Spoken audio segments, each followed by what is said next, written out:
Welcome to the 45th anniversary of the Portrait Society of Atlanta. I'm Don Meadows. I'm the current president.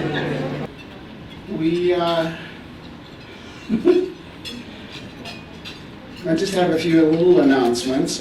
We were going to do a group photo of members at 6:45, but we're going to delay that to the end of the meeting now, so you can enjoy your meal.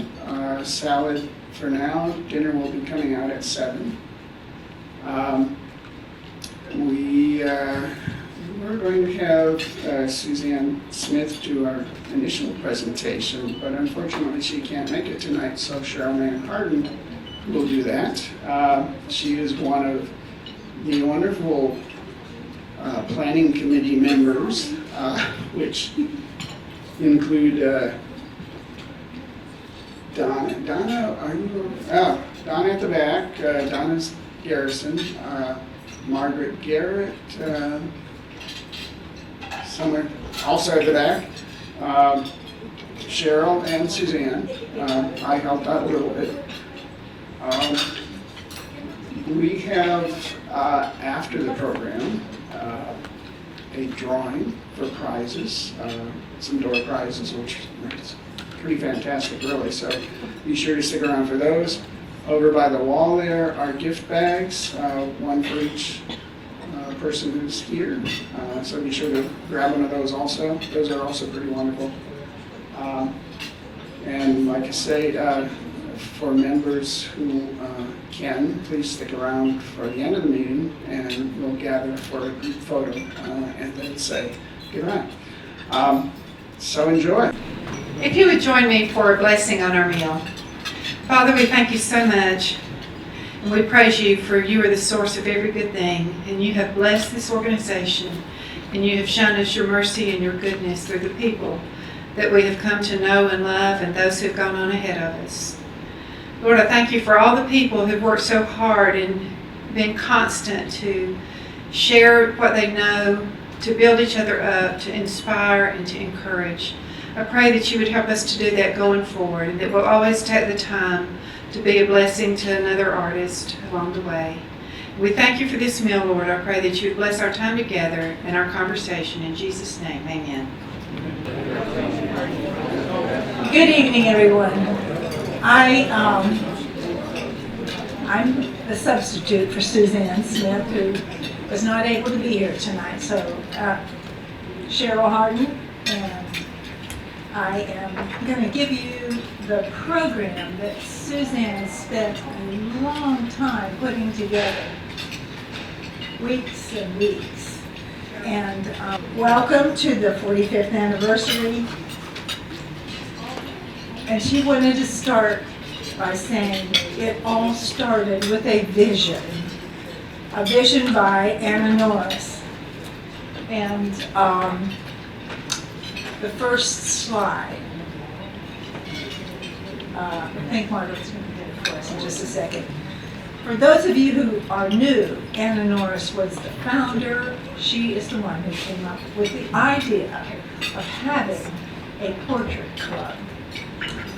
In 1979, Anna M. Norris was a portrait artist and art student, as well as a wife of a prominent architect. After attending John Howard Sandon's New York-based National Portrait Conference, which was held in Atlanta that year, she was inspired to find a way for local artists to share knowledge with each other on a regular basis. The national conferences that were happening were just once a year, and she wanted something more. So with the support of several artists, friends, the fellow students of Ben E. Schutz, she founded the Portrait Club of Atlanta. Among the initial members were renowned artists Bruce Hafley, Ramon and Konstantin Shatov, and Ben Schutz. So with these several artists, she founded the Portrait Club of Atlanta. Among these members who taught art using live models at the High family home for many years. So Anna started the ball rolling. She was the instigator, and it has evolved over the years. There's a lot of exciting things that she has in here the most important concept in forming the organization was establishing a non-competitive atmosphere. You know, we artists get a little jealous from it sometimes of each other's opportunities and well, she wanted a non-competitive atmosphere in which members could benefit from sharing expertise. By sharing technical advice, professional tips, portrait artists could improve the quality of their portraiture being offered in Atlanta, creating a consistently higher level of work available to the public. This charitable sense of sharing and educational support is at the very heart of our society. Started out that way and it continues to today. So this is the articles of our incorporation, which we started with back in November of 1979. The organization was incorporated as the Portrait Club of Atlanta, and then in 1985 the name was changed to the Portrait Society of Atlanta. This use of the word society was intended to reflect a professional and broad base for the group. And I might add that now there's members from nearly half the states in the United States. Anyway, after nearly 20 years, on March 3rd, 1999, we finally achieved our long-sought nonprofit status. Our mission remains essentially the same as in 1979, to provide educational opportunities about portraiture. Specifically, objectives to promote public awareness of the portrait as a valid and valuable art form through exhibits, critiques, lectures, workshops, publicity, and other forms of professional development. Also, to publish a quarterly magazine was the original goal. Or not the original goal, but an early goal, containing articles and feature focusing on portraiture, contemporary as well as historical. To engage in other activities related to educating the public regarding portraiture, such as exhibits.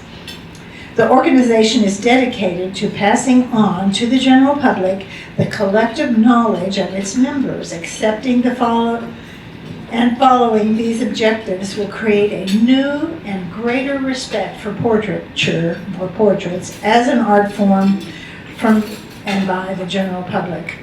Additionally, applying these objectives will improve the quality of work done by the portrait artists and increase the stature of portraiture and each portrait artist. So then we're going to look at exactly how the membership is set up. Approximately 190 members right now, which is a pretty good group. We have a pretty good group this evening too, and I thank you all for being here. Though the members who lived close enough to attend the events enjoy the most benefits, our membership extends well beyond the Atlanta area, and as you can see from that map, we have quite a few states represented. So there are 4 levels of membership: associate member, juried member, member of merit, and member of excellence. And currently we have approximately 136 associate members. That is the first level, and that's when you first join, and you probably all remember this. You start off as an associate member, and then you work your way into a more more responsibility and higher status.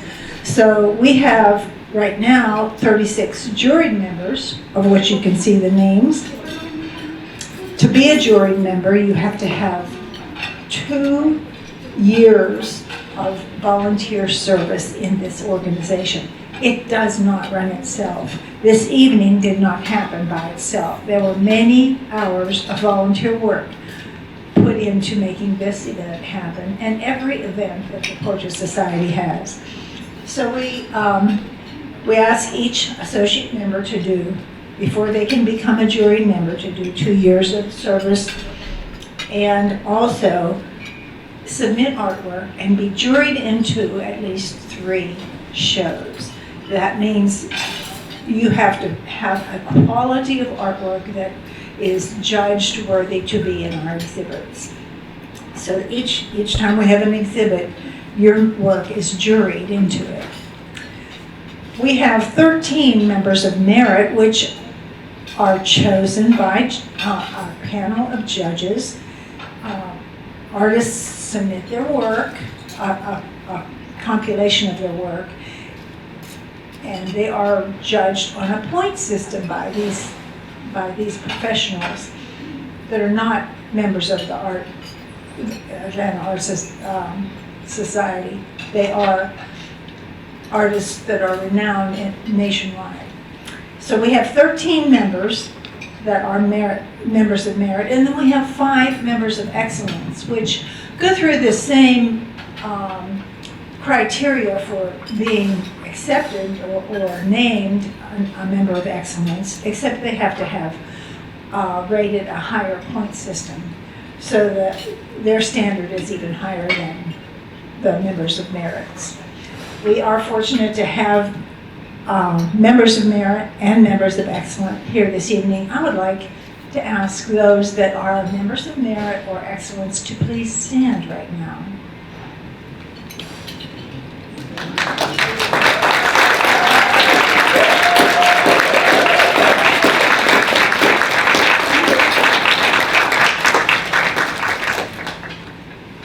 We have lost some members recently and through the years, and their passing leaves voids in our organization, and our goal is to always have new members rising up through the ranks to take the place of those who are no longer with us, either by choice or by deceased. So one of the things that we teach or not teach, it's a blessing that develops through being a member, is leadership. And it is worthy note that most PSA members who may have started out as inexperienced, quiet, or shy artists acquired administrative skills, public speaking, and other forms of personal growth they never expected. So the benefits are broad that we have by being members. Now the executive board is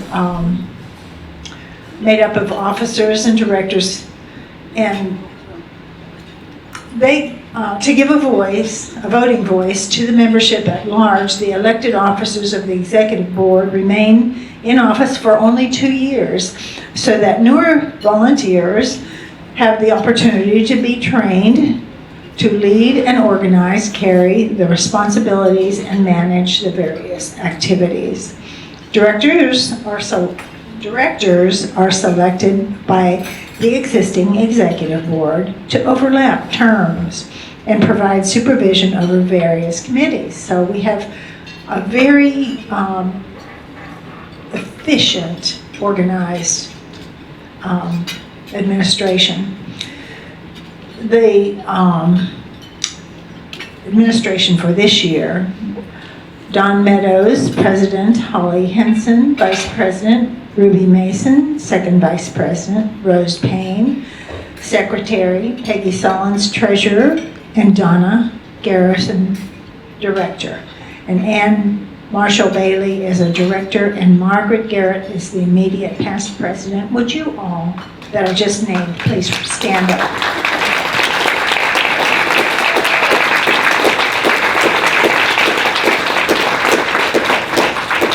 Those are some committed folks that you just looked at. They're great.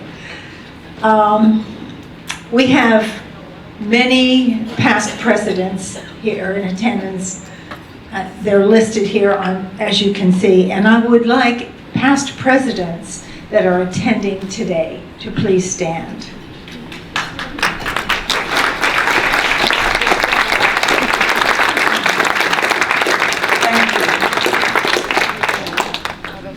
Each of the individual presidents has brought his or her own unique contributions to the organization.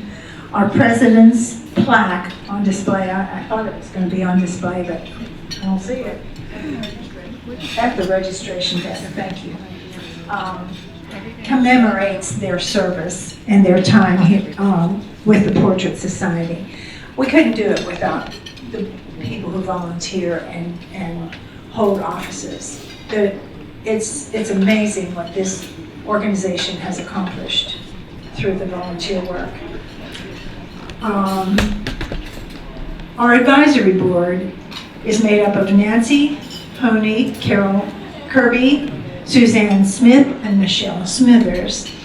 And I'd like y'all to stand up again. You need that. You need to stretch. Thank you.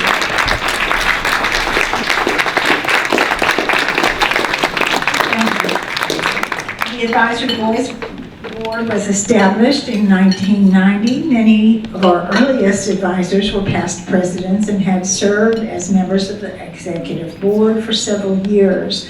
Their knowledge and experience ensures continuity and guidance for subsequent administrations. And then we do have a policy of having that past president involved in our board, and that really helps with the continuity. Now, we also, one of the important parts of the organization is the programs, and with 5 program-oriented meetings per year, the PSA has held roughly 225 meetings featuring most every topic imaginable in the field of portraiture. So you really can learn a lot by coming to the meetings. Programs have been presented by PSA members as well as invited guests, speakers, and artists from across the nation. Our meetings have been held in a number of locations around the metro area. During and after COVID, we took advantage of Zoom technology and allowed a wider audience to join the meetings, and used YouTube to archive videos of programs, meetings, and exhibits.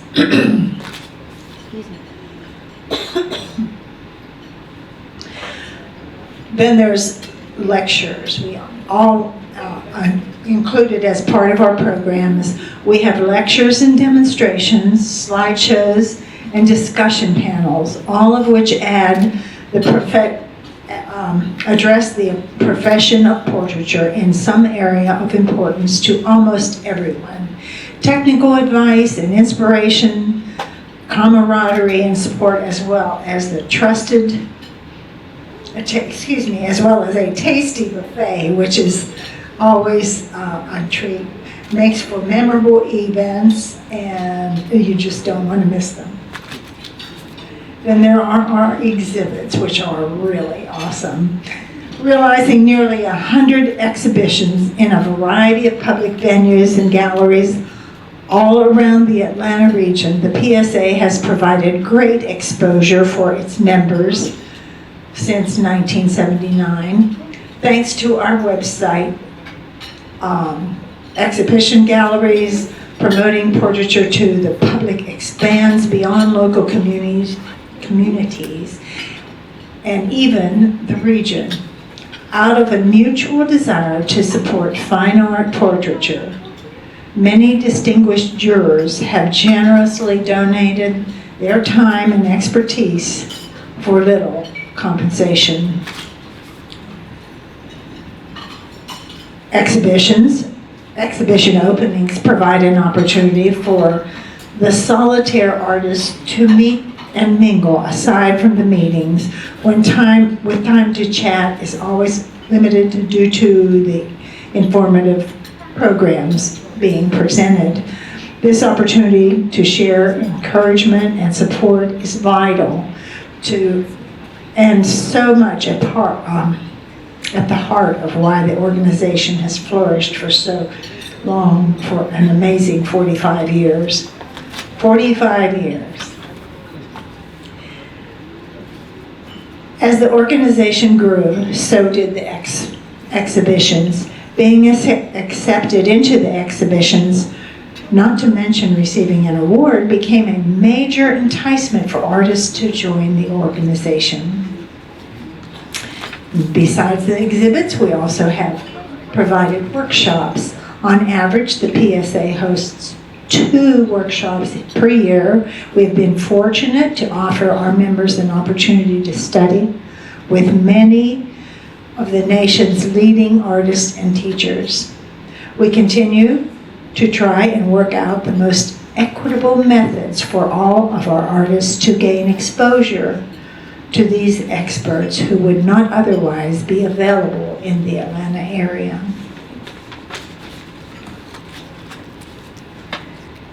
There are some photos of some of our workshops and demos. And we also have developed the tradition of having the folio, our website, and social media. We've kind of evolved in that area. Originally in 1985, by then President Nancy Honey, the PSA newsletter soon became a vital form of communication for the organization, an educational tool to our mission. Shown are examples as it grew and improved into a magazine quality production, the folio. Instead of quarterly, today the folio has evolved and the articles are posted throughout the year on our website folio section, while email notifications are sent to the members as they become available. We print one annual compilation issue which contains all the year's feature articles, meeting programs, workshops, and exhibition news, and serves as an historic year in review magazine. Additionally, articles, events, reviews, and videos that are posted on our Facebook, YouTube, and Instagram accounts remain permanently accessible. So you can go back and look at things from the past. If there's anything you have a question about or have heard about. Additional educational opportunities. There's the critique sessions. And since 2001, at least 2 critique sessions per year have been held in the spring and the fall. Invaluable advice from our seasoned advisory board teachers has been freely shared with members who either brought their work or just came to listen and learn. In recent years, vital critique sessions have been shared by Zoom and then posted on our YouTube channel. So we are evolving and keeping up with the technology thanks to some very gifted members. Working from life models is critical to artistic growth, but opportunities are sometimes limited for artists with full-time jobs. For the last 2 years, we've been able to host monthly weekend sessions where members have an opportunity to either paint or draw from a model. While uninstructed, it's still an opportunity to learn together. And then we've had studio tours. Members have been given opportunities for a glimpse into the private studios of some of our more accomplished artists. Those have been very successful and educational. Then there's the Zoom challenge meetups. And this is something that we just started in January of 2024. Current President Don Meadows began offering members member artists of all levels an opportunity to participate in monthly challenges. The various ideas pursued allowed artists to try new mediums, subjects, or techniques while getting to know each other in a just for fun atmosphere. From self-portraits to master copies, to pen and ink drawings, to limited palettes or studies of features, or plein air or watercolor, all ideas are agreed upon by the attendees for the following month's challenge. Viewers do not have to participate in the challenge in order to attend and enjoy the experience. So now we are at a milestone celebration. On October 2nd, 2004, the PSA celebrated its silver anniversary with an unprecedented semi-formal event. Our founder, Anna Norris, charter members, advisory board members, and other long-term members were recognized along with outstanding volunteers. Throughout the decades, we have gathered every 5 years to celebrate the volunteers who have kept us going and growing. Upon celebrating her 100th birthday, our founder, Anna Norris, said that she gladly took credit for starting the PSA, but Nancy Honey and other dedicated volunteers deserve credit for keeping it alive. Thank you for that. How have we continued to thrive for 45 years? Volunteers. 45 years of generosity from our dedicated members who continue to sustain us in every way. The personal benefits of active participation frequently exceed expectations. I'm going to read that twice because that's so meaningful. The personal benefits of active participation frequently exceed the expectations. I'm saying volunteers go above and beyond what we expect of them. And this evening is one of those examples of how beautiful they work together.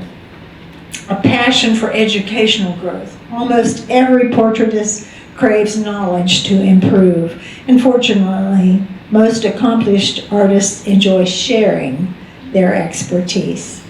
Support, the common interest, bond, solitary artists together to form a mutually supportive community. Really, that's also needs to be underlined. The supportive community is amazing in this organization. It's just where we belong. We found our niche. Meetings often help form friendships as well as mentor-mentee relationships. And then incentive. Our unique membership level requirements encourage service to the organization unlike many others. You get something out of it, but you also give back, and that's what is so special. As you enjoy your present day benefits, remember the countless hours of all those volunteers who have preceded you. With your help, the Portrait Society of Atlanta will continue to thrive for many more years to come.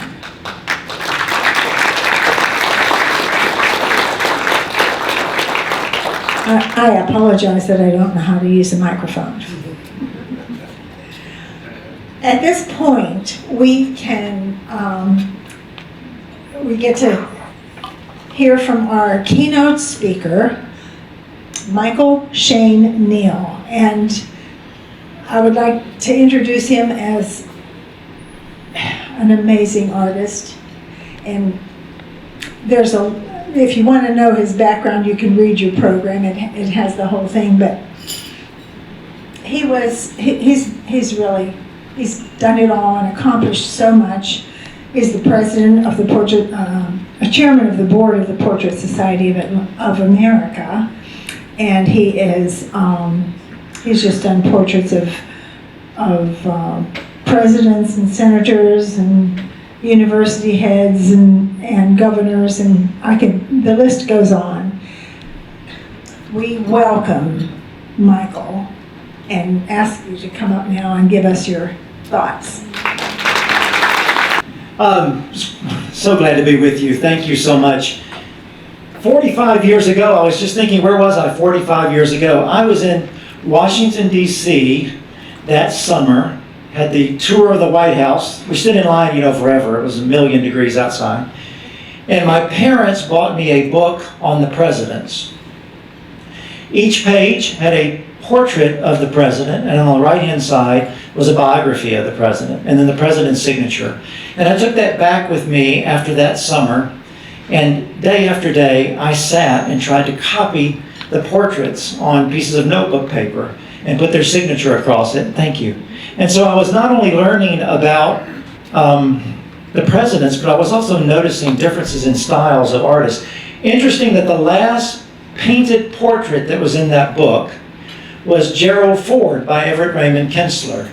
The president at the time was Jimmy Carter, and he just had a photograph because he had not sat for a portrait yet. So I first was introduced to Ray Kinsler's work when I was 10 years old. Is that too close? Feedback. I didn't know that's who it was, but that was the first artist, the first time that I saw his work. 45 years ago, fast forward, and I'm in college. I'm at Lipscomb University in Nashville, Tennessee. I'm a science major. I decided to take an art class, and I met an artist named Dawn Whitelaw, who many of you know. She's probably been here before and taught and lectured. And Dawn said she wanted me to listen to these bootleg tapes that she had of John Howard Sanden's National Portrait Seminar. They had been copied and recopied so many times that his voice was sort of strong and like this. And I would listen to them at night when I worked at an old folks home. I would work 18-hour shifts, and I would sit in the office in the middle of the night and listen to John Sanden talking about, these are the things that you should have on your desk. These are the size of your portrait samples. It was unbelievable. I couldn't believe that I had that kind of information. And then finally, in 1990, here in Atlanta, when John Sanden was doing one of his national portrait conferences, I came with Dawn Whitelaw, and I got to get my first sort of feeling of what these kinds of organizations were like through Mr. Sanden. This man right here, who many of you all know, Gordon Wetmore, who was the first chairman of the Portrait Society of America, who was your keynote speaker 20 years ago, and was the first chairman of the Portrait Society of America, had a big impact on my life, probably many of you. He was truly not only a gifted artist, but he was an incredible human being, a wonderful, warm human being who loved his fellow man and loved being creative and loved sharing his excitement. He would often quote to all of us this Kennedy quote, "A rising tide raises all boats." And he believed, as your founders did, that that's what a society was about. We all need each other.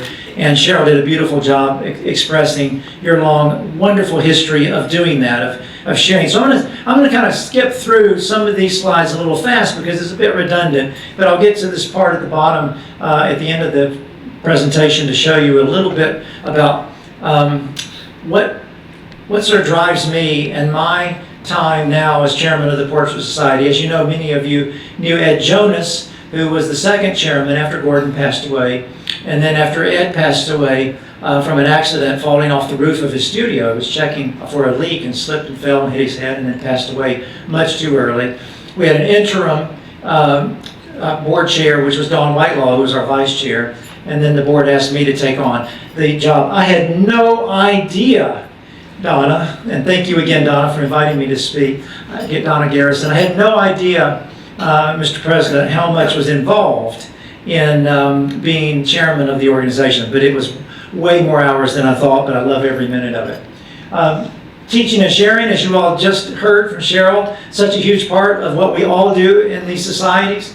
It is something that drives us as artists. You know, I have a friend, a young man who's dating my daughter, who's a Yale graduate, incredible cellist, a double major of music at Yale, and he says that in music and musicians are not as sharing as we are as visual artists, that they tend to not want to share information as freely. They're very competitive, so they're afraid you're going to get the gig over them. I have never found that to be true with artists. We seem to just, we get so excited about sharing, we can't wait. And I think that is so special that this organization, the Portrait Society of America and other societies thrive because of the sharing. Here's a few examples from Portrait Society conferences. Many of you, of course, know this great man who was there at the beginning of the Portrait Society, Ever Raymond Kinsler, along with Bert Silverman and Dan Green and others, who got together and decided that there needed to be a national forum very similar to what you have here in Atlanta. I have no doubt that Ed Jonas and Gordon were very inspired by what the society in Atlanta was doing, as well as what John Sandon was doing. So if you really take all of the pioneering efforts of John Sandon and the Portrait Society of Atlanta, you really get the foundation of the Portrait Society of America, which we enjoy today. Ray Kinsler was a dedicated advisory board member, a founding advisory board member, and as you know, for basically 20 straight years, he was on the stage volunteering his time and was an amazing human being and artist. But what I love about these opportunities is to see older, seasoned artists with younger artists and sharing that information and knowledge with them. And we always have, at our national conferences, those opportunities to engage each other, as you all do with the many programs that you have. So we're doing very much on a national level a similar thing that you're doing on a local and a regional level. And I love that. The sense of community is so special, and I thrive on it. We all spend a lot of time in our studios, and nowadays often for hours on end from photographs or from computer screens, with the occasional sitter passing through. Some of you may be purists and work only from life and you don't use a photograph, but most of us have times when we need to get out and spend time with each other. And again, some scenes from both your organization and from the Portrait Society. Artists together, building community, building a sense of relationship and knowing each other. And I just think it's absolutely necessary for us to be able to have the opportunity to connect and to stay in touch with each other and to be able to share information with each other. There's Siva, who I've had in class a number of times in my workshops, and I know he's a member of the organization at a high level, and Carol there, which is great. I love this portrait of Ray Kinsler, my dear friend and mentor. The other thing that comes out of these organizations that's so important are the relationships that are built, and they carry on way beyond the borders of the Portrait Society of Atlanta. And you see it happening year after year at your events, at our annual conference, people that stay in touch with each other long after they have attended the conference, and spend time on the telephone, on the email, and Zoom, sharing with each other, forming small groups, working from life, and I love seeing this happen. So I kind of want to just tell you, just for a few more minutes, about my own journey and how that sort of informs what I'm trying to do as part of the board of the Portrait Society, but also why I am here and taking time to be with you this evening, because I believe so much in my own, the blessing of my own life and people that have made a difference in my life. And each one of you sitting here tonight is doing the same, I have no doubt. So we have a competition, at the Portrait Society, the International Portrait Competition. In 2001, I was beyond shocked to get in the final 10, and then you could have never, ever made me believe that I would have won the thing, and I won the grand prize. In those days, it was $1,500. Now, I would have paid $1,500 to win it, but it was $1,500. As you know, we now give $50,000, so it's a little different. Paul Newton told me that he was going to go home and pay down his mortgage with it. Well, I paid for my plane, flight, and hotel. That was about it. But I was so thrilled, and I still have this trophy sitting on my mantle in my studio today, and I will never forget that moment, and it changed my life. Totally changed my life in every way. Not only with working with companies and agencies that suddenly said, galleries that said, wait a minute, you had better hire this kid now because he's going to get so expensive, you're not going to be able to hire him. He just won this award. And then I got a call one day, my phone rang. Remember when your phone used to ring and it was something you wanted to hear from someone? Dwayne. So the phone would ring. One day the phone rang and this lady said, I am the curator of the U.S. Senate and we want to know, we read about you winning the Portrait Society Grand Prize. Would you like to submit a portfolio to us? We get projects from time to time. I had no clue that even existed. I wouldn't have known at all had I not entered that competition and ultimately won the competition that something like a curator of the U.S. Senate existed. Didn't know there was such a thing. Let's see, point that way. So now that I started, I've been a member we're 27 years old at the National Portrait Society of America. I've been a part 26 years. And I have lectured and demonstrated and taught, as many of you all have, sat on many panels and loved every minute of it with incredible artists. And I never dreamed that I would even, share a room with, let alone sit on stage and talk about a variety of things related to our world as portrait figure painters. Mr. Larson, who won this year's grand prize, the Draper Grand Prize, $50,000, and a phenomenal artist. And to be able to give that award, since Mr. Wedmore passed away, I have given the award each year.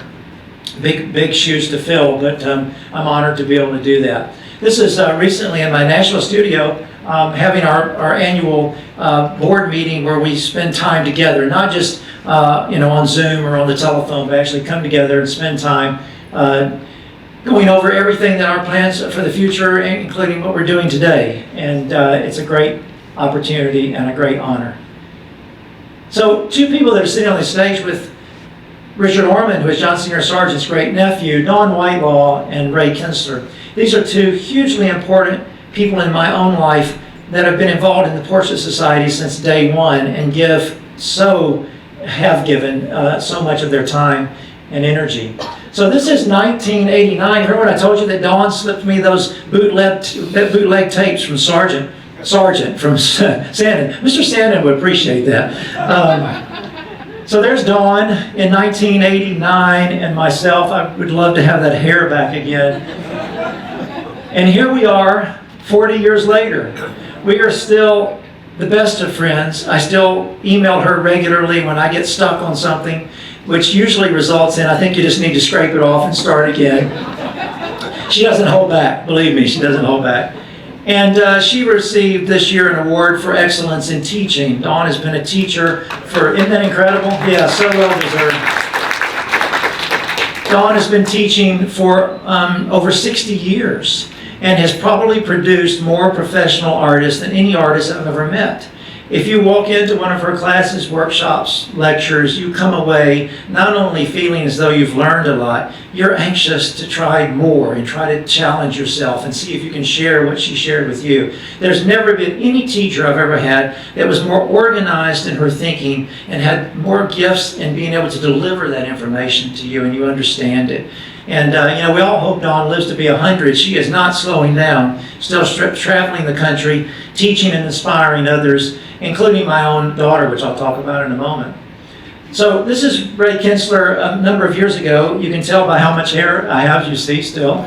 So this is probably 25 years ago, and I'm actually in Ray's, Everett, I called him, country studio in Connecticut, and he is working on a portrait. This is a portrait I saw recently in New York at the Union Club. It's been on the wall a long time, and I was doing a head of him from life over several days. I had the great blessing of connecting with Ray Kinsler when I was 23 years old. Many of you have shook his hand, have sat in lectures and demonstrations, have had a chance to have your photograph made with him at past conferences. He's been to Atlanta as well, hasn't he? I think I remember seeing photos of that years ago. I know Gordon did and others. I came years ago and did that demo of Damon Carter one evening, and we think it might have been about 20 years ago. And Suzanne Smith is who brought that, or sent it. But Ray Kinsler is a phenomenal artist, and what my relationship with Dawn and my relationship with Everett, we try to reflect that at the Portrait Society. We try to find every possible way we can for seasoned artists like Carol to be able to engage artists that are younger, newer, maybe younger as in they're 60 years old, but they're just picking up a paintbrush for the first time. And you know how important it is, Luana, to be able to sit down with an artist that's 90 years old, that's been painting for 70 years, and to be able to talk with them about the challenges of being an artist trying to accomplish what we're trying to accomplish with our work. Kinsler and I remained very close friends all of the last 27 years of his life. And this is in a small studio at his property in Connecticut where I would go and spend a week at a time. I'm working on a portrait of a man that I painted in Scotland. And Ray Kinsler was working in the big studio above. And he would come down in the morning and give me things to work on. And then he would go up and we would have lunch together. And then in the afternoon, before he'd go to take his nap at about 3 o'clock, he would come down and talk to me about what I had accomplished. He did not hold back at all at this stage in my life with him. And this particular day was tough because he did not think I was getting the particular quality of the grass at Loch Lomond, on the banks of Loch Lomond. And he kept saying, this is not Connecticut grass, this is not Tennessee grass, this is Scottish grass.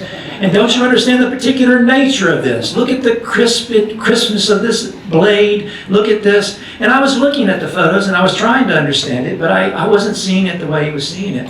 And he went up to his studio and he came down that afternoon and he walked around and he just looked at it, stared at it for about five seconds, which felt like 15 minutes. And he looked at me and he says, how could you do this to me? And then he went into the same lecture about the quality and the nature of the crispy grass and the fact that it, how the wind would blow it and this, that, and the other. And as he was walking towards that door just behind him, he said, oh my God, I'm so bored with this. And I thought, I will never get invited back to Connecticut again. And I have to say that after he had a nice nap and a nice soaking bath, he came for his cocktail at about 6 o'clock or so that evening, and he put his hand on my shoulder and he said, I'm being too hard on you, my boy. I'm being too hard. But it comes from a place. And he would, tap on his heart like this. It comes from a place.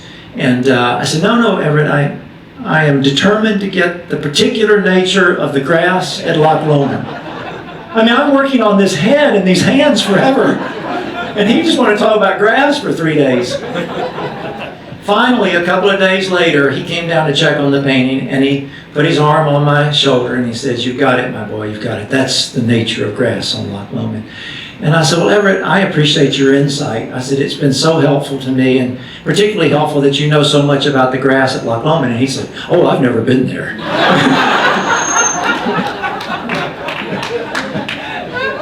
But he knew what the grass was like on Loch Lomond. This is Kinsler and I in 1996. This was the first time I visited his studio in Manhattan. Now, Ray Kinsler moved in the National Arts Club in 1949. He moved into his teacher studio in 1952, Mr. Frank Dumont, who taught Norman Rockwell, Georgia O'Keeffe, James Montgomery Flagg, I Want You, Uncle Sam, and Ray Kinsler.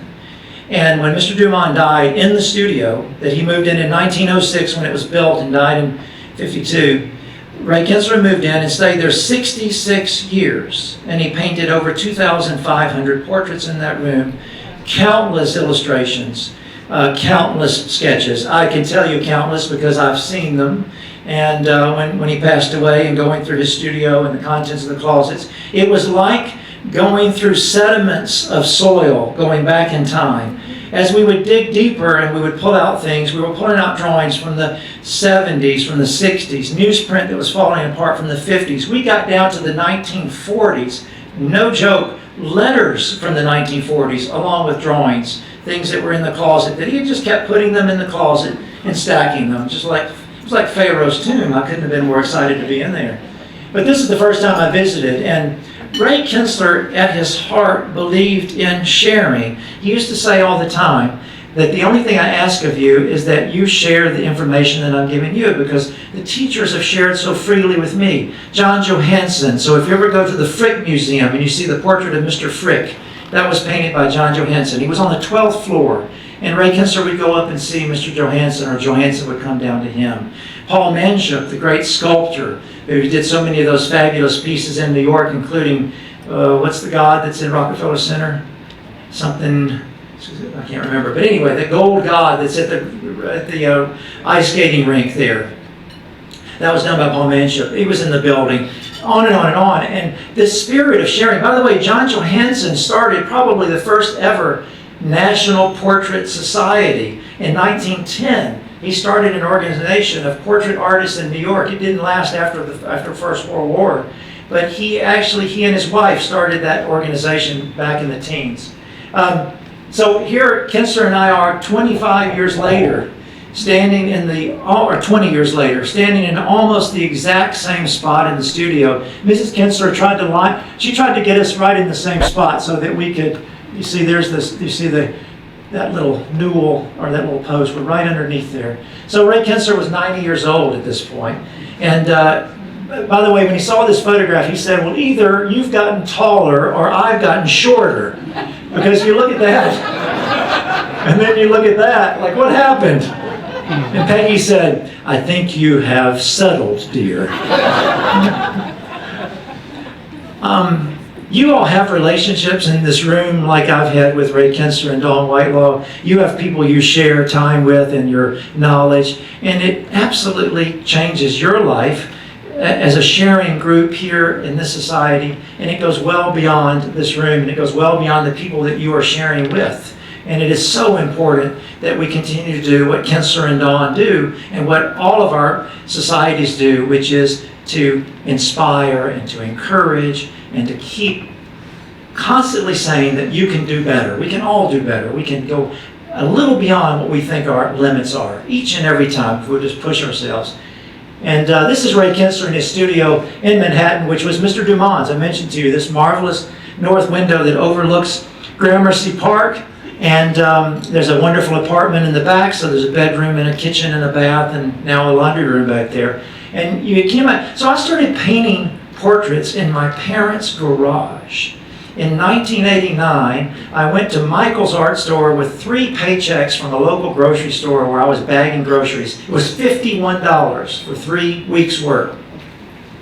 And I took the $50 to Michael's and bought my first easel and my first paint set. The only thing I recognized on the whole wall was by a guy named Alexander Ross, I think, or Ross Alexander, something like that. He was on television before Bob Ross was.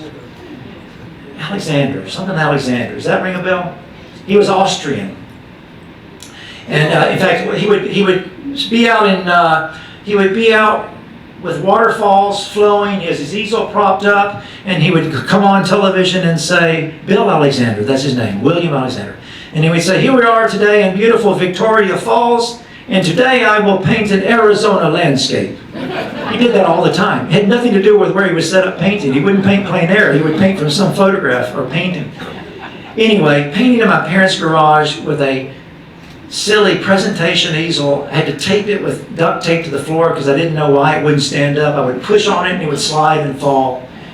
That's where I started. You couldn't start in a simpler place, but I had an incredible desire to try to grow and to try to get better. And it wasn't until I became a part of the Portrait Society and also with Ray Kinser and Dawn Whitelaw's help that I grew. But I mean, can you believe that now I am working in that studio? I am actually now in Ray Kinser's studio that he occupied for 66 years. I've been there 5 years now since he passed away.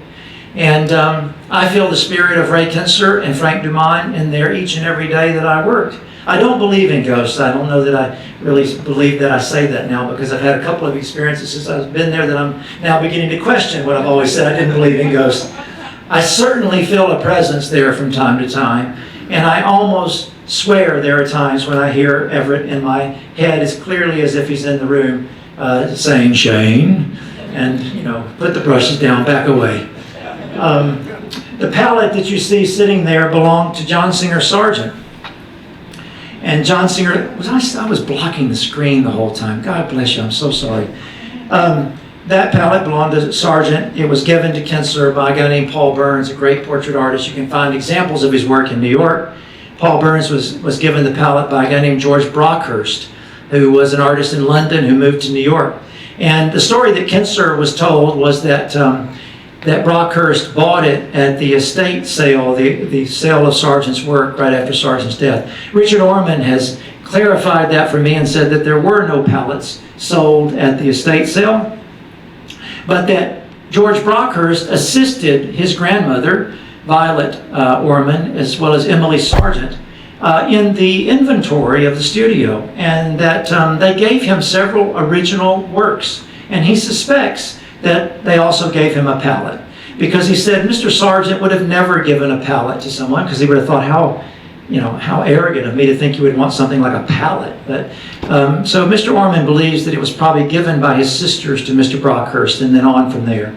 But I treasure having it. And next year, on the 100th anniversary of Sargent's passing, we will have this pallet on display in Washington, D.C. for the conference next year.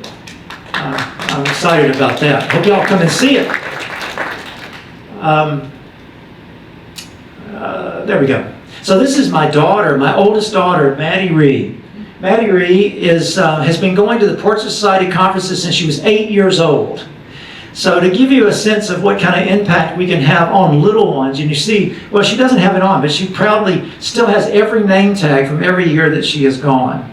So can you imagine that, 15 years later, that my daughter would be one of the young artists that was invited to do a demonstration last year.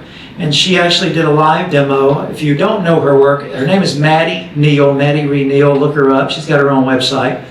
Maddie has just finished 4 years of studying all over the world with artists all over the world. She decided not to go to traditional college, but instead to educate herself.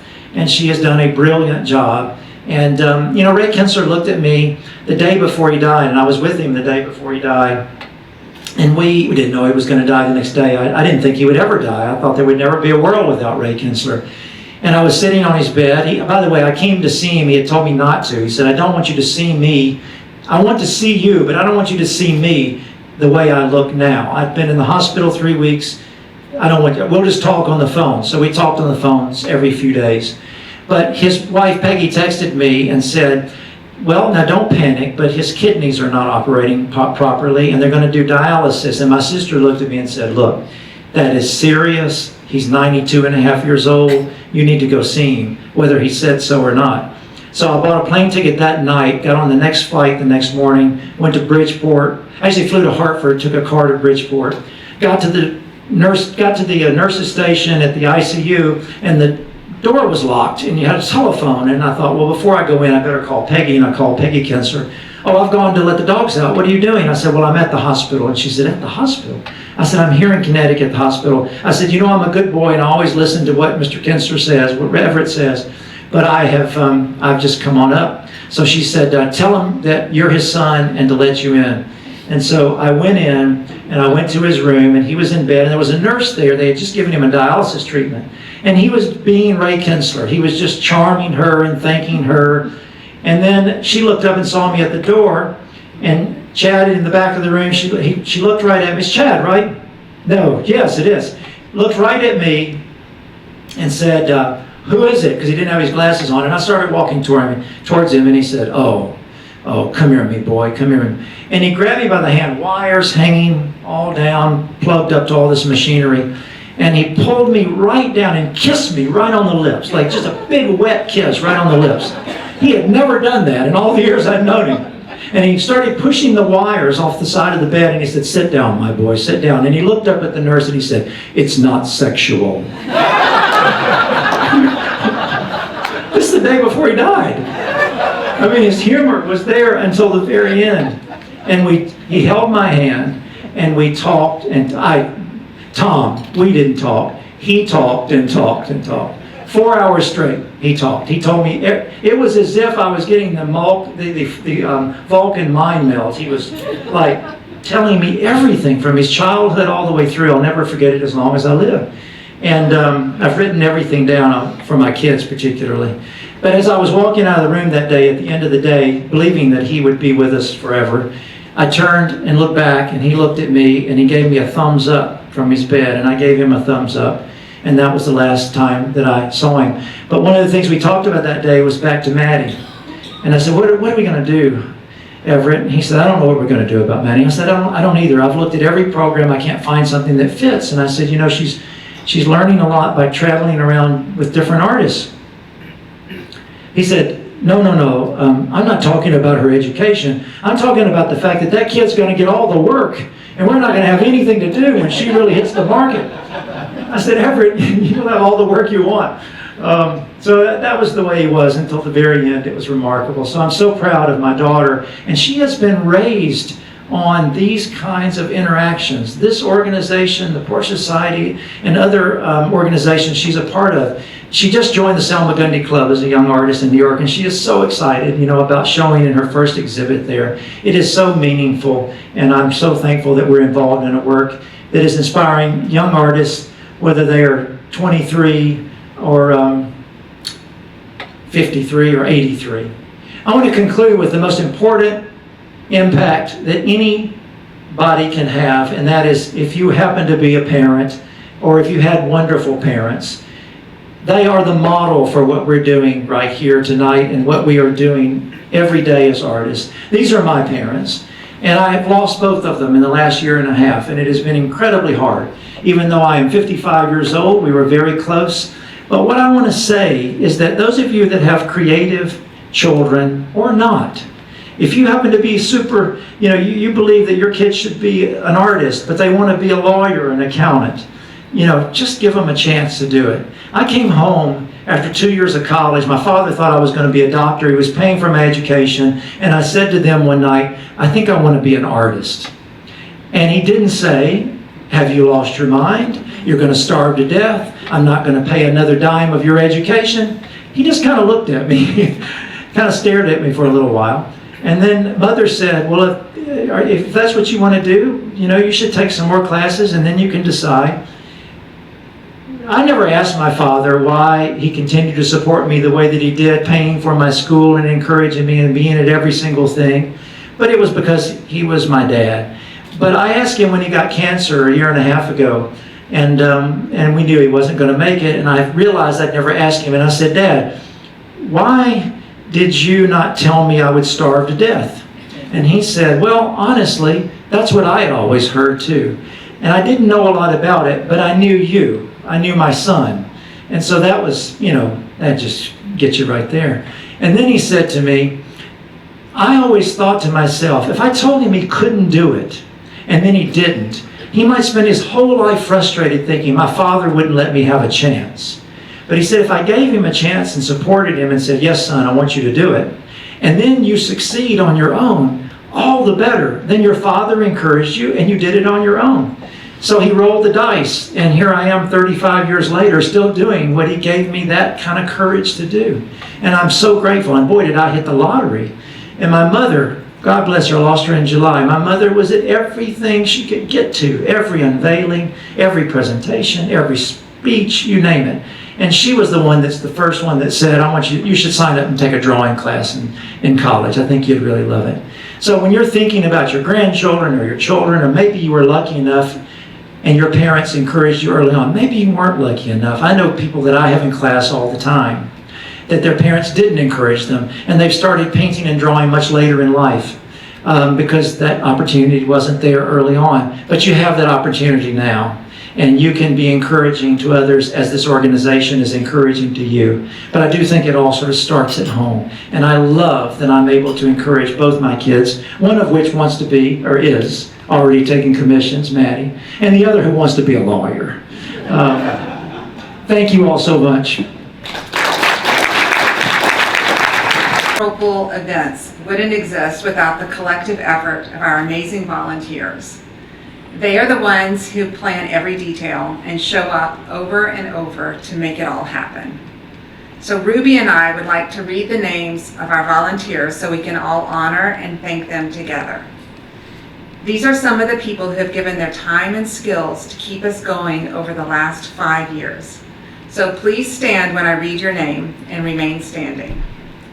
Jenny Brahm, Paolo Chiesi, Melissa Crawford, Ruby Mason, Margaret Ann Garrett, Donna Garrison, Cheryl Mann Harden, Holly Henson, Nancy Honey, Becky Yodis, Colleen Kent, Carol Baxter Kirby, Don Meadows, Kathy Morris, Laura Murphy, Eric Nyros, Rose Payne, Jennifer Riddell, Vinod Sharma, Suzanne Smith, Ashley Stewart, Peggy Sullins, Luana Luconi Winner. And we have several volunteers who couldn't be here tonight, but we would like to recognize them by name.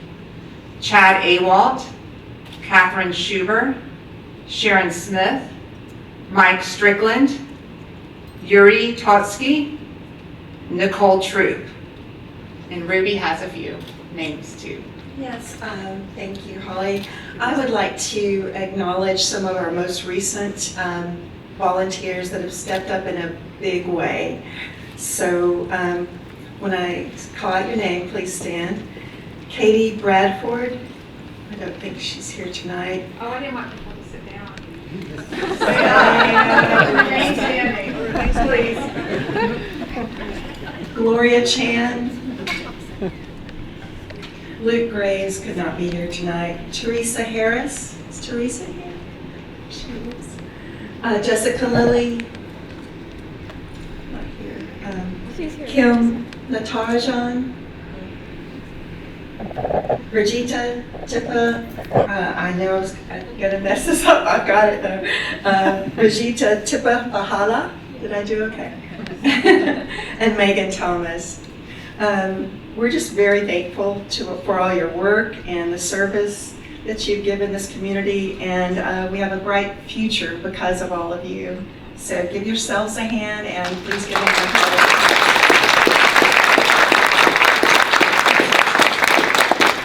Thank you. You can be seated. Now I would like to introduce you can stay up here, Holly, if you want. And, she's an advisory board member, accreditations chair, an amazing artist and teacher. She was my teacher. She's a great friend to so many people in this room, and we're all lucky to have her, and she is the one and only Nancy Coney. And we can't miss her. Okay, so I'm the accreditation chair and I serve on the advisory board. So I've been the only accreditation chair since we began that procedure, I believe in 1985. So I've presented many juried certificates, and it always makes me happy to do it. And so tonight it's my privilege as a Portrait Society accreditation chair to award, I was going to award 2 jury certificates, but Eric couldn't come, Eric Nyros, and he's been waiting such a long time to get his certificate that I'm not going to present it tonight because he's not here to receive it, so I'll do it at another time. So it'll just be 1, but that's a great one. And so, and for the sake of, I put this in here because Suzanne said that there was going to be already a discussion about what the jury certificate meant. Was there already? Did anyone say that? Anyway, I'm not going to tell you what it means because I didn't write it all down. And so it has privileges that it carries with it. Just know that. And it's a good thing to have. And it's a stepping stone that we created back in 1985. Donna Sawhill and I did, because we felt that our members wanted recognition beyond a juried certificate. And so we began to set up a hierarchy of different types of things that people could achieve as recognition. So there's a Member of Merit Award, there's a Member of Excellence Award, and these are lifetime awards. And the juried certificate is the first step to that. When someone, actually I am telling you about it. When someone joins, they join as an associate member. And then the next step is an earned juried certificate, then the merit, then the Member of Excellence. So tonight, I'm going to present the juried certificate to Ashley Stewart. And Ashley, I'll read this about you and then you can come up. And then Vinod will take a picture. So congratulations on what you've earned. She has fulfilled the requirements for being accepted into 3 juried exhibitions and her 2 years of volunteer service to the Portrait Society of Atlanta. So we put that component in there to perpetuate the organization And it has really been very fortunate in so many ways, because that way we have volunteers, and the aspirations are not just for the artwork, but for the service to the organization. And in addition to that, it allows that person to work on projects and to become friends with the different members. And so all around, it was a great thing that we put that part in there. And so Ashley has served as a writer for our folio from 2022 until the present. She has written many articles, and she did something that no one has done, so I liked it and I thought I would read it. She wrote some comment to the Portrait Society. She says, "The Portrait Society has been so important to my journey, and I absolutely intend to remain engaged with PSA going forward." And she has done, because Margaret told me tonight that she's now the folio editor. So thank you so much, Ashley, for your service. We enjoy reading your articles, and we're grateful for your contributions. We look forward to seeing more of your art in the future exhibitions. So if you'll please come up and get your certificate. So we package it so that she can take it home without it getting messed up, because usually people frame this. We don't, as portrait artists, we don't get many certificates and put things to put for validation in our studio to show ourselves each day and show our clients. So Thank you so much. Oops. There it is.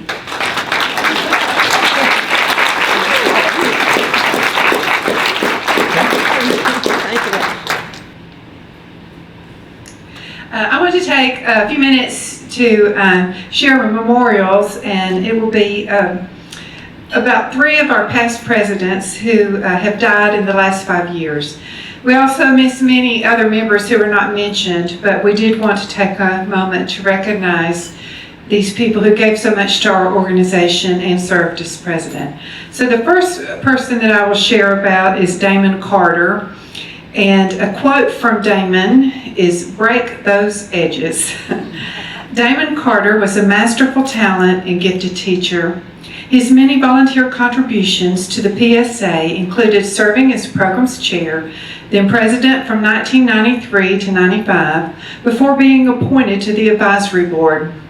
He continually volunteered his time and talents through educational presentations, leading critique sessions, workshops, and tours of his studio.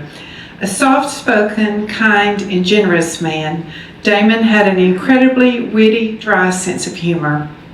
In 1961, Damon began his career as an illustrator and graphic designer, and later earned 2 finalist certificates from the prestigious International Clio Awards.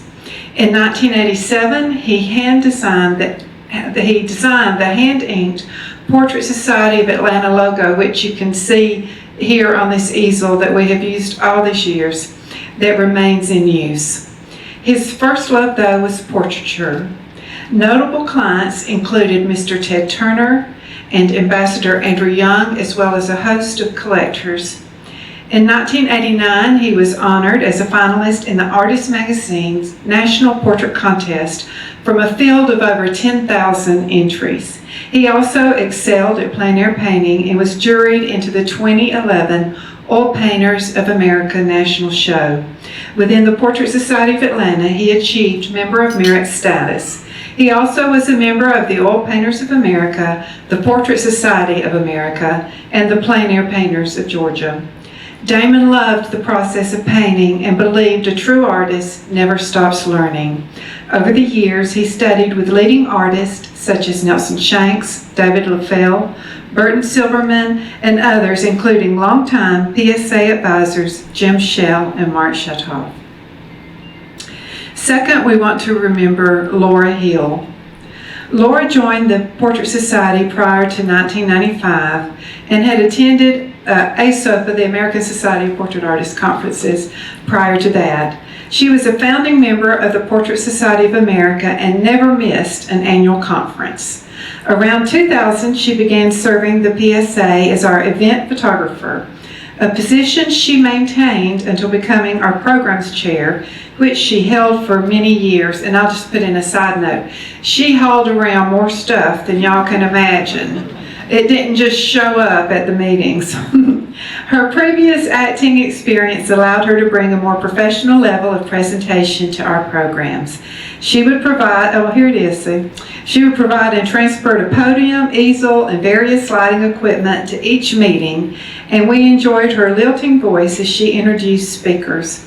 She served as president from 2007 to 2009 and helped inspire members with her enthusiasm and love for the organization.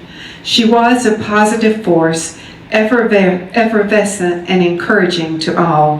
Her dedication to the PSA was clear as she served on the executive board for 20 consecutive years until her health declined. Laura's art was highly realistic with precise beauty. She was proud to have achieved Member of Merit status and won first prize in our exhibitions for her portrait of Kinsler. She has studied with him and many others throughout her career and always enjoyed learning. She was equally skilled in oils and pastels, producing lovely portraits as well as other subjects such as koi fish ponds. Her early works used mixed media to create art for the blind with intentional, tangible qualities.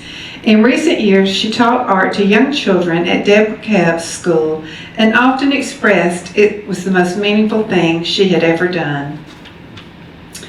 And then most recently, Ernest Varner passed on, and one of his quotes are, "We are most like our Creator when we are being creative."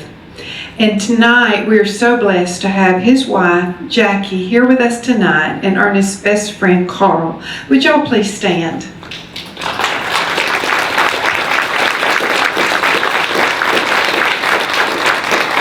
Thank you so much for coming to share in this time. Retired Army Lieutenant Colonel Ernest Varner joined the PSA around 1995 and promptly began serving as workshops chair, a position he maintained for a decade. He served as president from 2005 to 2007 and used his administrative expertise to guide the PSA through its most trying time. Working with advisory board member Donna Sawhill, he revised our bylaws and improved safeguards within our organization and corporate structure. It is largely thanks to his leadership that we survived those challenges and now enjoy this anniversary. He was appointed to the advisory board shortly after his term of president and remained active throughout his life, leading critique sessions and programs, always generous with his knowledge and inspiration. Many of our members studied with Ernest at Kennesaw State College and other regular classes. Ernest's work has been highly collected and received many accolades, including being selected as part of the Booth Westerns Art Museum permanent collection.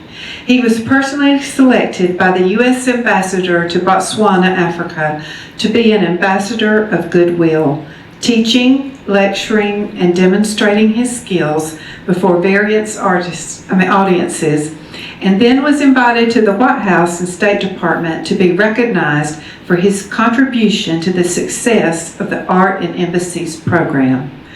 Ernest possessed a strong spirituality that he freely shared. His talent, insightfulness, and especially dry wit are dearly missed. And now I want to take a moment to share with you a new award that has been set up. It's a Lifetime Mentoring Artist Award, and we have two to be presented tonight. We want to honor two of our esteemed members who have made the greatest impact from teaching 45 years or longer of weekly classes and mentoring fellow members and Atlanta area artists. We recognize that other members have taught workshops and classes for many years, though not on a decades-long weekly basis, as we're going to recognize tonight. And the first is not here with us tonight, but is Mark Shatoff. From 1997 until recently stepping away, Mark Shatoff served as an advisory board member for the Portrait Society of Atlanta. Mark is the son of Roman Shatoff, a Russian-born and classically trained muralist, figurative and portrait artist, and nephew of Konstantin Shatov, a celebrated portrait painter and concert pianist. So Mark grew up surrounded by art and began his career in fine art, painting at the age of 18. The elder Shatovs were among the earliest PSA members and taught many PSA charter members. Shatov Studios stands as the longest-running art atelier in Atlanta. In addition to intensive training from his father and uncle, Mark attended Georgia State University and the Art Students League of New York, where he studied with Michael Bourbon and Nelson Shanks. After honing his teaching skills as an assistant from the late 70s, Mark gradually took over art classes at Shatov Studio by 1984. Today, Mark is a leading contemporary portrait painter and is represented by Portraits Inc. He and his work have been featured in multiple prestigious international and national magazines and won many top awards. Mark's educational contributions to the PSA have included workshops, critiques, and demonstration programs, always emphasizing the importance of accurate drawing skills. He leaves a legacy of inspiring many PSA member students and as a mentor for our organization. And now we want to take a minute to recognize Nancy Blanchard Honey. And I'm going to add in this. My first meeting I came to in 1990, Nancy, I think you were one of the first people that reached out to me, and from that first meeting you started sharing and teaching, and she's never stopped. And for those of us who've served on the board, I don't think there's anybody that has spent as many hours thinking, planning, participating, pursuing, and talking on the phone to help us figure this thing out. We are so blessed. Nancy Honey, as a charter member in 1979, believed that the value of this organization was to promote fine art portraiture and most of all, to nurture its members. She was the third president after the founder and has served consistently for 45 years in almost every volunteer role. She has presented many educational programs and given critique sessions for our group and individuals. Since membership levels began in 1986, Nancy has been the accreditation chair. After many years on the executive board, she now serves on the advisory board to further guide the PSA. Anything you want to know about the organization, she's the encyclopedia.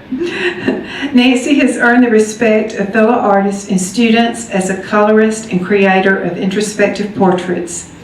In addition to hundreds of portraits of families, children, and animals, her notable commissions include state representatives in the Georgia Capitol and numerous executive and judicial portraits.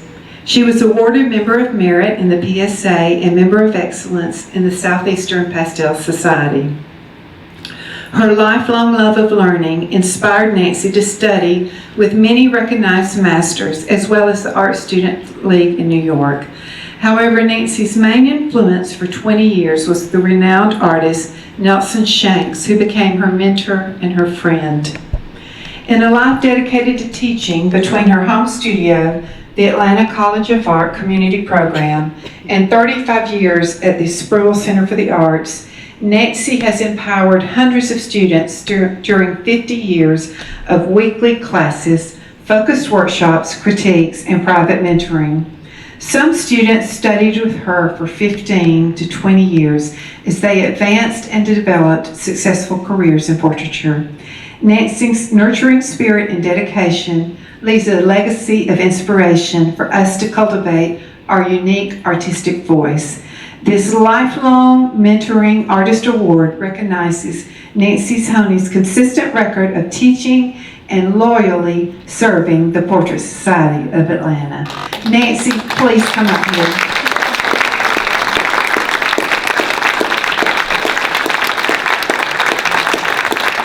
And this is the award.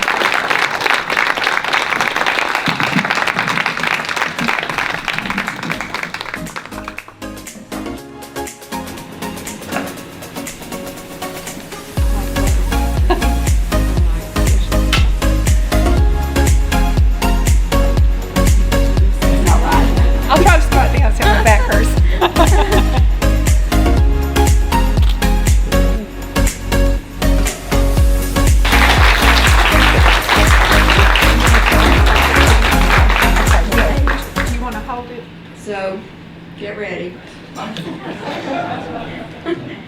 So when Suzanne told me that this was going to happen, I thought, well, I really want to say some appreciation for this.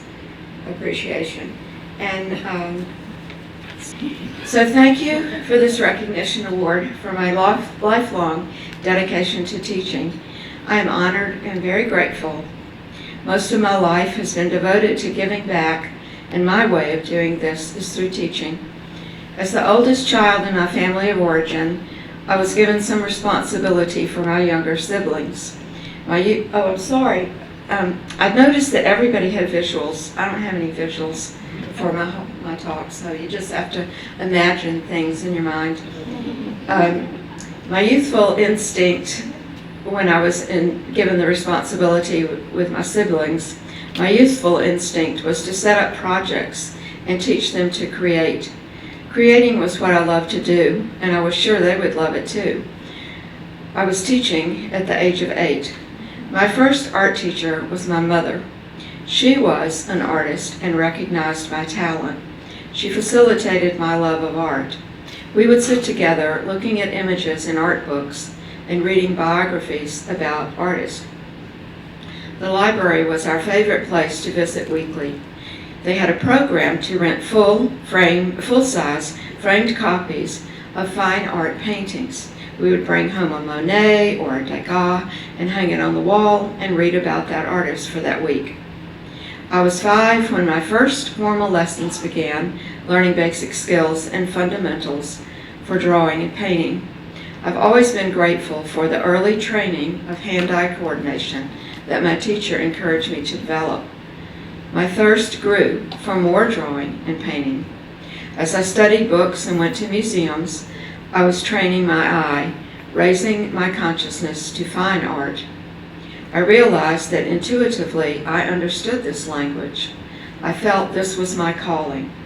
My imagination expanded, my heart soared, and a lifelong passion sparked.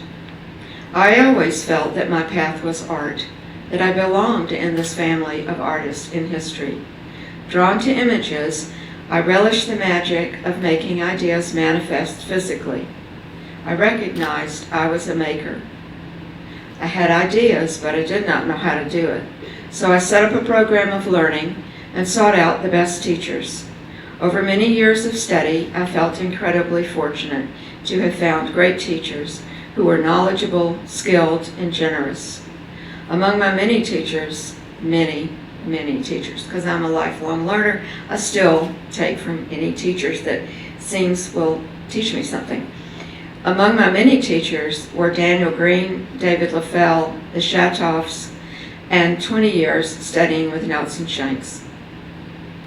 Through their sharing and my hard work practicing, I did indeed become a part of this long stream of the art story.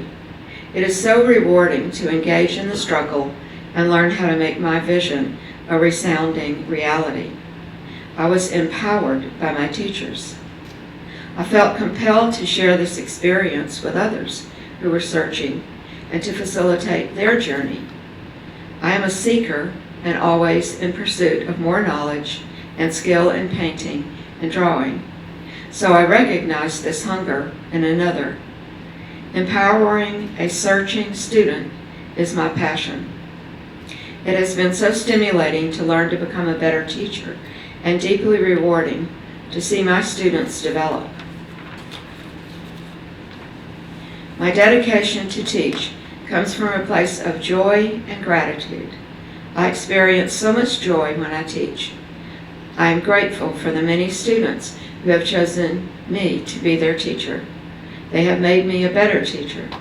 My passion is to pass on this legacy of learning and enable other artists to experience it.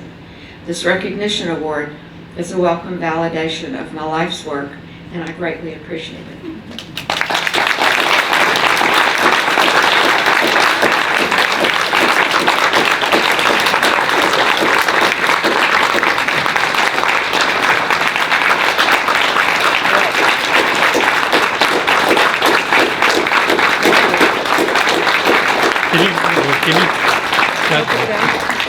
Thank you very much. Okay. Okay, now, Sorry, but I'm supposed to say something else, and it kind of like comes right after this, so it's 2 times. But they asked me to speak, this is more brief. They asked me to speak about what it meant to be a charter member for 45 years in the Portrait Society. As far as I can tell, or have been told, there are only 3 of us left. Me, Tom Nash, and what? Phyllis Bishop. And Phyllis Bishop, we don't know where she is, so she's not around here tonight. But Tom is, sitting right there in the center of the room. So, of all the people that you saw in most of these photographs, the older photographs, they're all gone. So it's just Tom and me and Phyllis Bishop from the charter members. And they were all our friends. And of course we made new friends who are also now gone, like Ernest and Laura and Damon. So it's really hard. So now I'll shift to another part of the program where I'll give some of my thoughts. It has been so satisfying to see PSA grow and to see it persevere. I am privileged to have been a part of helping it fulfill its destiny and purpose. It is rewarding to know that we have nurtured and helped to educate so many artists throughout these 45 years. PSA has always been a volunteer organization. You know, serving is a wonderful part of life. Some people serve the military, their church, a corporation, or their family. Some people even manage to serve all of those areas during their life. I have given my talents and energy to my family, church, art, teaching, and this organization. Juggling all of these as a single parent was a challenge. It stretched me beyond what I thought I was capable of doing. Yet within this cauldron, I grew strong, wise, and learned to give from a deep part of myself. When I think back to our founder, Anna Norris, and her vision in 1979, then I think of our president, Peggy Nicholson, our first president, and all that they taught me when I became the 3rd president. I am grateful for their guidance, because I sure did not know anything about what I was doing. I'd never been a leader of any organization, nor had I ever spoken publicly or anything. So one of our presidents, Donna Sawhill, was a teacher of business. She and her husband helped bring structure to our organization, created bylaws, and set up a lasting code for progression. As we worked together for years to make PSA better, she became a dear and lasting friend. This deep friendship is a representative of some of the important things that PSA has brought to all of our lives, are these deep friendships that you really don't attain unless you're working together. And sometimes just painting in a studio is working together, but sometimes it's also working on a committee. I remember long ago, this isn't written so I might mess it up, but Scott Peck wrote a book called, what is it? The Road Less Traveled. And part of it, in that, he said that the most close association anyone can make is when they work on something together that is difficult. And they bond in a way that they can not bond in any other way. So I think that our community and organization has facilitated that for all the people that have volunteered. It's not just what they give to the organization. I think it gives back to them. So during the early years, we built our membership and undertook the huge task of writing the bylaws. From the inception of the Portrait Society of Atlanta, we have worked to build an organization that would last forever. We wanted to create a group of artists to form community and to support one another. We have navigated through building and fine-tuning this organization, with each president helping the next president to grow and learn how to be a leader. Through pulling together, we have collectively built PSA. It is a beautiful testament to the power of a group of people who see how working together can manifest a vision. We don't get to choose what life gives us, but we do get to choose how we respond. Hard times have made us stronger individually and as a group. Celebrating each other's accomplishments has made us grateful. Portrait Society has provided our members opportunities for personal and artistic growth, education, and mentorship. PSA has grown leaders, inspired, given opportunities for recognition, held public exhibitions, done fundraising, provided excellent programs by bringing in top guest speakers for our communities and our members and the community, and provided a forum for forming lasting friendships. These 45 years that I have dedicated to PSA has been a joyful and rewarding experience, sacrificing when it was hard and enjoying it when it was easy, trying to help create an organization that fit my vision of what it could bring to our members and the community. I remain committed. I have consistently tried to foster respect, a camaraderie, and deep bonding among our members, and to nurture support for each other as we grow skills and artistic spirit. Our future is bright. We are fortunate to have many new and vibrant leaders in the Portrait Society who will take us forward. We will continue to serve our artists. I am amazed and honored to have been a part of this grand legacy. Thank you.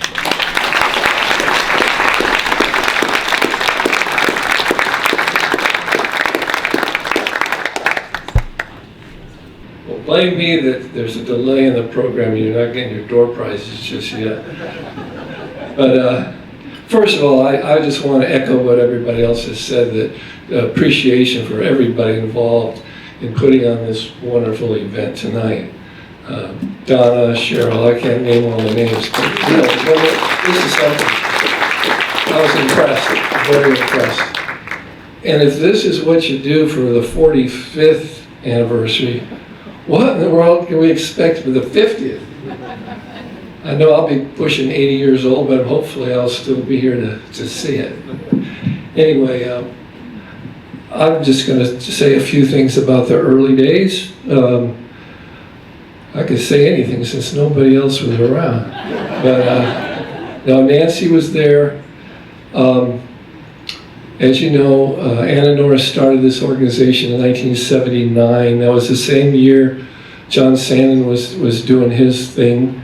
And she said to me, well, everybody's just running up to New York. She's kind of feisty. I don't know if you realize that, those of you knew. They're just running up to New York to study with Sandon guy. Why can't we do it right here in Atlanta? And so she did, right then and there. She got the group going with the Shoots, Ben and Keenan and friends of hers. And they were able to get it mentioned in the local newspaper. And I've been in Atlanta. I've been in the business 8 years. I started in '71 and was working at North DeKalb Mall doing a lot of portraits. They just tore down recently. A little piece of my past, but it's okay. And I saw it in the paper, and so I was at the next meeting. So I wasn't at the one where they got it together because I didn't know Anna, Anna didn't know me. But I was at the next meeting. And I'll give you a little flavor. Those early days, it was fun. It was casual.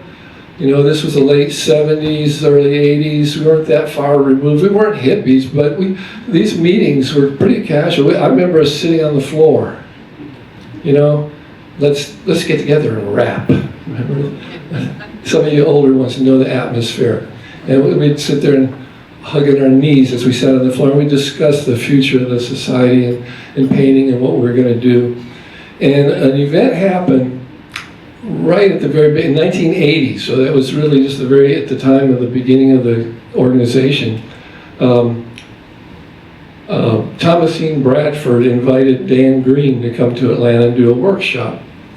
And it was filled with Portrait Society members and ones that were going to become Portrait Society members. Nancy was there, I was there, and he would come back the next year. He was there in 1980 and '81. So that was really coincided with the beginning of this organization. And like I say, it was Bruce Halfley. Remember Bruce?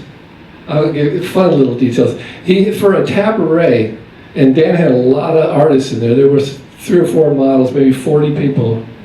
And he had an ironing board for to put all his stuff on. And you remember that, Nancy? It was an old wooden tatter. An old wooden one, yeah. Anyway, a lot of our friends that no longer with us. I have a group picture that my wife took of, she wasn't my wife at the time, Donna. We got married a couple of years later. But it's got Dan and Nancy and myself and so many that are now gone, including Dan. Real slice of history. Then he came back the following year. I was his monitor one of the years, and I posed for one of his demos. It still hangs in my living room, which I'm kind of quick to recognize those opportunities. Anyway, let's see, 1984, Ben Shute passed on. There was a big event, big gala salute to him to give money to the Shute Scholarship Fund for the Atlanta College of Art. And all the Portrait Society members were invited to participate in that. It's a close-knit group. I can tell you just random things, but I was the president from 87 to 89. I believe it's the fifth president. We served about 2-year terms. I guess that's been pretty standard. And a couple of things I'm most proud of was bringing Nelson Shanks to Atlanta. He did a weekend workshop, which is basically doing 2 demos in my studio in February of 1988. And I know Willeen Castleberry was the artist who was responsible for making that happen. None of these things just happen, like this event, out of the blue. It takes people, and I remember that she was the one. And then we had Nelson come back in '92 in my studio. He did another couple demos. I own 2 of those. He painted a friend of mine the first time, and I have that painting, and then he painted my portrait the second time, and I have that one. I bought them both, just like Dan Green's. I bought that. These guys aren't fools. They're in it. Anyway, I was proud of those things. But another thing, which hasn't been mentioned, that we did, and hopefully maybe inspire somebody to do something similar, we had a trip to Birmingham, to the Birmingham Museum, and we rented a bus, like a Trailways, a real bus. And our group has always had members that didn't like driving at night, or didn't like driving, or couldn't, or whatever, and now I'm one of them. And all of us getting on a bus to go to Birmingham was the perfect solution, that we could just get together and be comfortable and have a grand old time. And I'll never forget that trip. And I know that the museum had acquired that Sargent painting that they have, Lady Vincent in Venice. It's a wonderful painting, and that's one of the things I remember from that trip to the museum. But I just remember it was just another great event for a group. We did talk about maybe doing another one. Maybe I'll go to Washington or something. That didn't come about. But reading back through all the old newsletters and things, I'm struck by something which I think echoes what's been said here before, is some of the wonderful people in this group. Roz Lipscomb was instrumental in making that trip possible, as was Aggie McClendon. The punchline is that neither one of them was able to go to Birmingham on that trip. And they knew in advance that they weren't going to be able to. But they still did most of the heavy lifting to make it possible for the rest of us. So that's just kind of a suggestion of some of the kind of characters we've had in this organization over the years, in which we appreciate. Dr. Vogler, remember, am I saying it? Vogler. He stepped up and bought or advanced the money for this group to buy the complete set of Robert Beverly Hale anatomy tapes when they became available back in the 80s at some point. These, if you're not familiar with them, are Robert Beverly Hale's lectures on anatomy at the Art Students League, and they had been filmed on 16 millimeter, and then they turned it into this advanced technology of a VCR tape. And at one point, they were available in our library for members to take out. And if that's not the case anymore, don't worry, because I believe you can go on YouTube and see them probably better and clearer. I remember even at the time, although I admired him and I got a lot out of him, and I borrowed them and I made copies and I still can look at them. But I remember thinking how the art world has some catching up to do in how it presents its information. That we were going to learn anatomy from a man who, you knew his stuff, he's a good guy, and but we're looking at some scratchy old film of him saying, okay, here's this and here's that, and good stuff though. But yet, if you were a doctor and wanted to understand the foot, somebody had a video where they put a camera attached to a computer, but inside the body, you know, and some real high-tech stuff. So there was a big gap between the available art instruction and the scientific. But I digress. So Ralph, though, that was great for him to step up like that. We had a lot of interesting characters in the group. We had a man named Claire Fry. Remember Claire? He had been around, knew Norman Rockwell. He had a couple Norman Rockwell drawings on his wall, big ones. I think they were like cartoons, full size of the paintings before they came out, before he made them, what they were going to look like. A good guy to have in the group, and you know, we learned something from everybody. So don't panic. I'm going to double check and see if I don't want to sit down and say I've forgotten something important I wanted to tell you. I will mention that at those Shanks demos, it was an interesting group of folks. Gordon Wetmore was there, Carol was there, Nancy was there.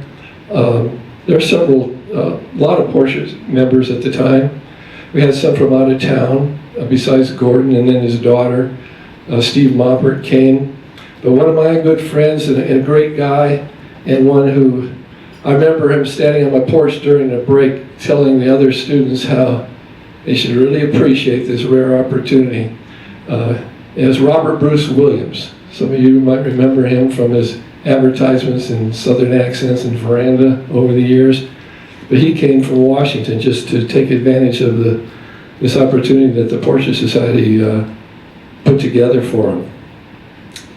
Anyway,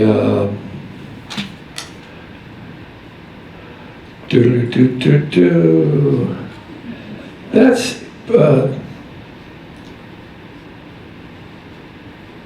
the gist of it. I do want to say something. In the Dan Green workshops, this is a fun little thing. I believe it was our member, Pat Zellman. She was a longtime loyal member. I gave a eulogy at her funeral. She was personified, an eager Portia Society member. I think she was the one at the Dan Green workshop. I may be mistaken, but nobody knows to. Anyway, she's the one that you all want in the workshop that you're at, who will ask the question you're too shy to ask. Have you been there? You're saying, wow, I wonder, what's he doing? But somebody's right in the front row. Mr. Green, what color are you using? Now, he was doing a pastel at the time, I remember, and he laid out, this was back in 1980, 81, This is before Schminke and all of those. He had basically Rembrandts and new pastels. That's what we were all using. I was doing pastels too. But he had the full Rembrandt landscape set, portrait set, whatever sets they had. There were hundreds of pastels there on his table next to him. So he started in on the pastel, and she says, "What color are you using?" And he's very patient and polite, and he stopped what he was doing, and he looked down at it. He says, "Raw umber." And he went back to working a little bit, and he switched colors. And those of you who know about pastels and how they're numbered and lettered, he says, what color are you using now?" It's raw umber. Anyway, make a long story less long. She did that several times, and every time it was raw umber, because they make the various values of them. And he had this way where he would begin the drawing light, and then you don't really erase pastel, so you'd overpower it with a slightly darker one, over top of it. He did it with new pastels also.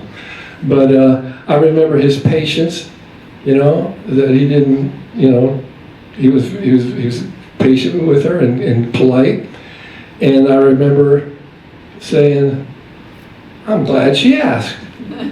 And there's always one of those, so that's a little memory from the past. I know we're running out of time, and this is about the Portrait Society. I could fill the other night with pithy little stories about what's what. I'll just throw in a couple personal things. I wanted to be an artist since I was a little kid. At 10 years old, I made a career change from being an auto designer to being a portrait painter. My uncle, William P. Boyer, you can look him up, he wrote Thunderbird Odyssey, a book, because he was an artist for Ford Motor Company. He designed the early two-seat Thunderbird. That was his baby. And I wanted to be like Uncle Bill. But my aunt and him told me that life wasn't going to be the same, where he could draw a picture of a car and see it driving down the streets of Dearborn, where we all lived at the time, 3 years later. He said, "You're more likely to end up on a committee designing a doorknob for 3 months." And my young cousin, Lynn Boyer, some of you knew as a plein air artist, has a couple DVDs out. She wanted to do it too. But her older sister sat me down and helped me do a portrait of my dad, and it worked out pretty good. So at 10, I decided portraiture was going to be my direction. So it was 9 years later, I was making a living at it. I was 19 years old. I was in Gatlinburg, Tennessee. I think, Michael, you were born, the following year? 70-something in there. Anyway, I met some interesting people, and that's the idea that who you know, and it does matter, it does help. Making connections and networking, you might call it. I just call it friendships. 1971, Gatlinburg, Tennessee, doing portraits. It's about 8 years before this Portrait Society, which I joined.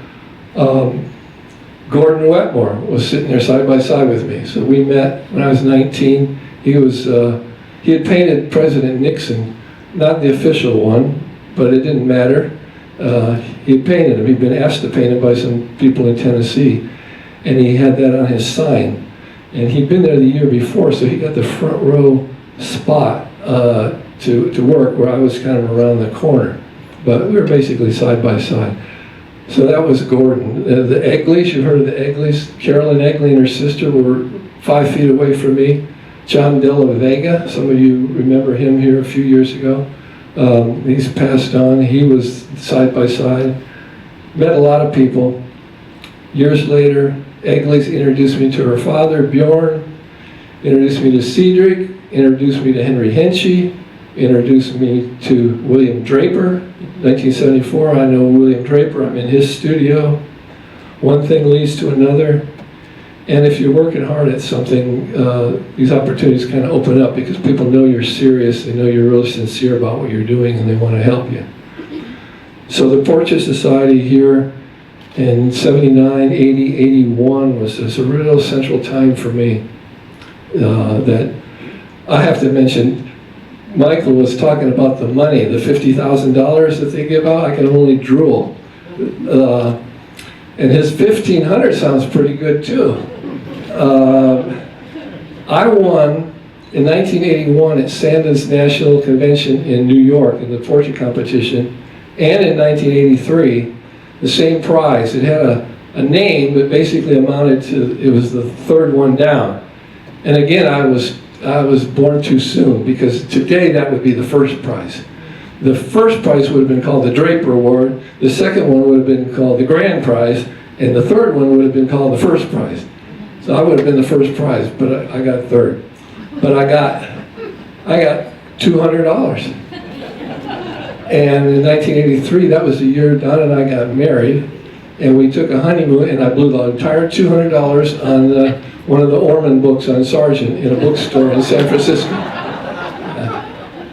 Great investment.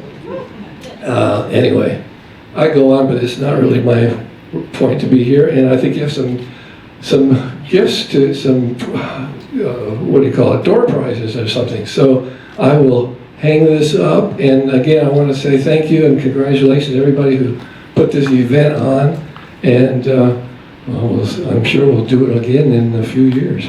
All right, here we go. First of all, I just want to thank all of you for coming. This turned out to be a great event. Thank you all. Thank you for everybody that helped. There were so many volunteers that helped participate and put all this together, and I'm so grateful.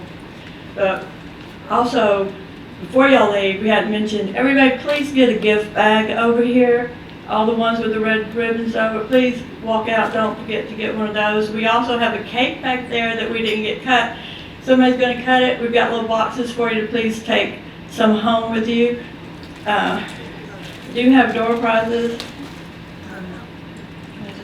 Sure. Donna has worked so hard on this. Could we give her a hand?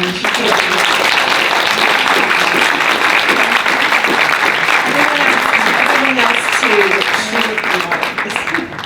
Thank you so much. I volunteered. They reminded me, you volunteered for this.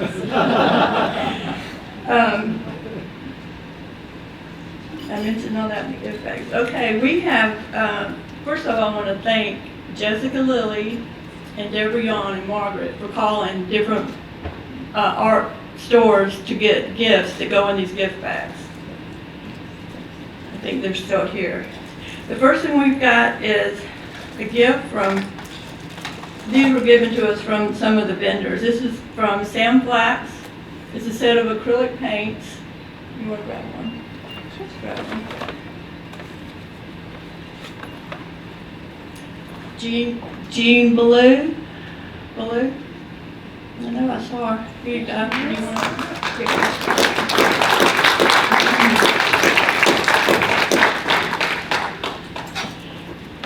to Deborah Yawn got some things from Holbein. So we have a set of artist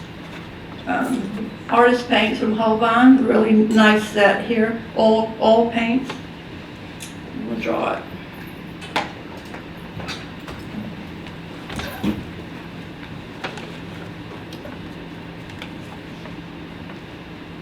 I don't think he's here. He's not here. If you're not here, you just missed a gift. And we won't do that either. Lois Schindler. Where's she at?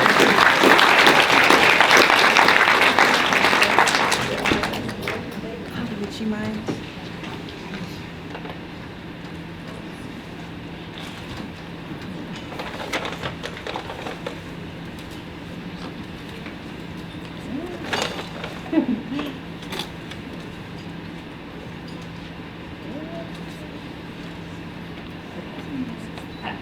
I don't know how to say this name. I'm gonna let you say it. Rajita Tipavahala.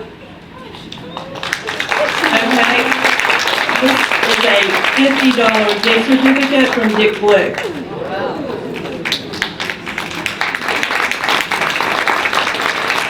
I have another $50 gift certificate from Dick Blick. Paulo? I know he was here. Paulo?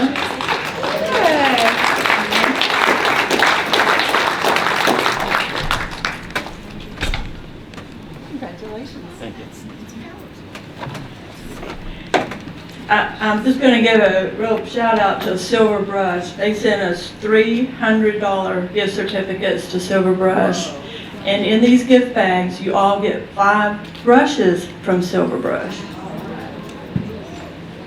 Now, get one of those. Hachi Car.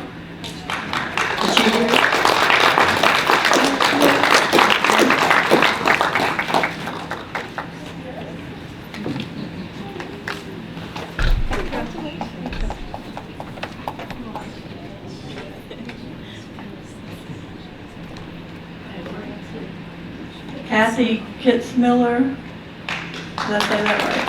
Is she? Kathy Kitzmiller. Kathy, anybody know? If they're not here, then sorry. Rose Payne.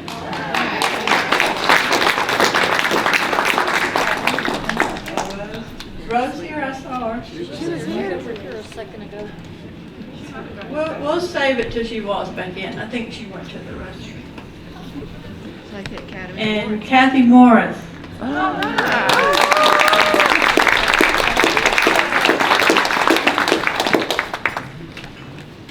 And that's all. Thank you all for coming. You're dismissed, but please take a bag, please get a piece of cake, and thank you all for coming.